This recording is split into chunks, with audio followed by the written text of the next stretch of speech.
پھر اس کے بعد بنی اسرائیل کا ایک اور عمل بیان کیا جا رہا ہے، وَإِذْ أَخَذْنَا مِيثَاقَكُمْ، اور جب ہم نے تم سے پکا عہد لیا۔ میثاق کا جو لفظ ہے یہ وثقہ سے ہے، اور وثق کا مطلب ہوتا ہے کسی چیز کو مضبوطی سے باندھنا، اور میثاق وہ وعدہ ہوتا ہے جس میں آپ کسی چیز سے بندھ جاتے ہیں۔ تو پہلے تو بنی اسرائیل کی قوم خود موسیٰ علیہ السلام سے کہتی ہے کہ موسیٰ ہمارے پاس کوئی کتاب ہونی چاہیے، ہمارے پاس کوئی علم ہونا چاہیے تاکہ ہمیں پتہ چلے کہ ہم نے زندگی کیسے گزارنی ہے۔ پھر جب اللہ تعالیٰ انہی کی فرمائش کے اوپر جب کتاب دیتے ہیں تو وہ کہتے ہیں موسیٰ یہ تو بہت مشکل ہے، اس پہ تو ہم سے عمل نہیں ہوگا۔ تو یہاں پہ اللہ تعالیٰ اس عمل کو بیان کر رہے ہیں کہ جب ہمیں تم سے اس بات کا پختہ عہد لیا تھا وَرَفَعْنَا فَوْقَكُمُ الطُّورَ، اور ہم نے تمہارے پر کوہ طور کو جو ہے وہ بلند کر دیا تھا۔ اب یہ ایکچوئل کیا کیفیت تھی کہ اس پہاڑ کو کیسے جو ہے ان کے اوپر بلند کر دیا گیا تھا، اس کے بارے میں مختلف مفسرین کرام کی رائے ہیں، لیکن سب مفسرین کرام یہ فرماتے ہیں کہ حقیقت صرف اللہ تعالیٰ کی ذات ہی جانتی ہے، کوئی ایک ایکوریٹ بات نہیں کہی جا سکتی، لہٰذا عین ممکن ہے کہ کوہ طور کو اوپر اٹھا لیا گیا ہو،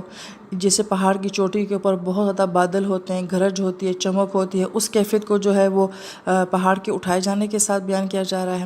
دوسرا یہ بھی معنی بیان کیا جاتا ہے کہ عین ممکن ہے کہ کوہ طور پر کوئی چٹان یا بادلوں کی طرح کا کوئی ایسا معاملہ ہو جو ان کے سروں کے اوپر لا کے کھڑا کر دیا گیا ہو، واللہ عالم، اس کی حقیقت ہم نہیں جانتے، لیکن وہاں پہ اللہ پاک نے ان سے کہا تھا کہ خذوا، پکڑو، ما آتینکم، جو ہم تمہیں دے رہے ہیں بقوت، مضبوطی کے ساتھ، یعنی کہ کتاب جو دی جاتی ہے اس کو مضبوطی سے پکڑنا ہوتا ہے، کیونکہ بہت سارے مقام ایسے آتے ہیں کہ جہاں کتاب جو کہتی ہے وہ ہماری سوچ سے، ہماری زندگی سے، ہماری لائف سٹائل سے ٹکرا رہی ہوتی ہے، اس وقت میں اس کتاب کو مضبوطی سے پکڑنا ہوتا ہے۔ وَاذْكُرُوا مَا فِيهِ، اور جو کچھ اس کے اندر ہے اس کو یاد رکھو۔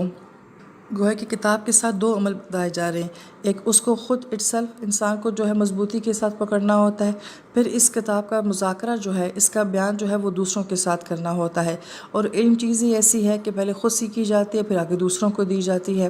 جو علم خود سیکھنے کے بعد دوسروں کو نہ دیا جائے وہ نفع والا علم نہیں ہوتا، اس علم کا کوئی فائدہ نہیں ہوتا۔ تو اللہ تعالیٰ کی الہامی کتابیں تو علم سے بھری ہوئی ہیں، لہٰذا فرسٹ سٹیپ میں اس کو سیکھنا ہے، اور سیکنڈ سٹیپ میں اس کو دوسروں تک پہنچانا ہوتا ہے، لعلکم تتقون، تاکہ تم اپنے آپ کو بچا سکو۔ اب یہاں پہ متقی کا معنی جو ہے وہ اس معنوں میں ہے کہ جب انسان کے پاس علم آتا ہے تو پھر وہ اپنے آپ کو گناہوں سے بچا لیتا ہے، اللہ تعالیٰ کی نافرمانیوں سے بچا لیتا ہے۔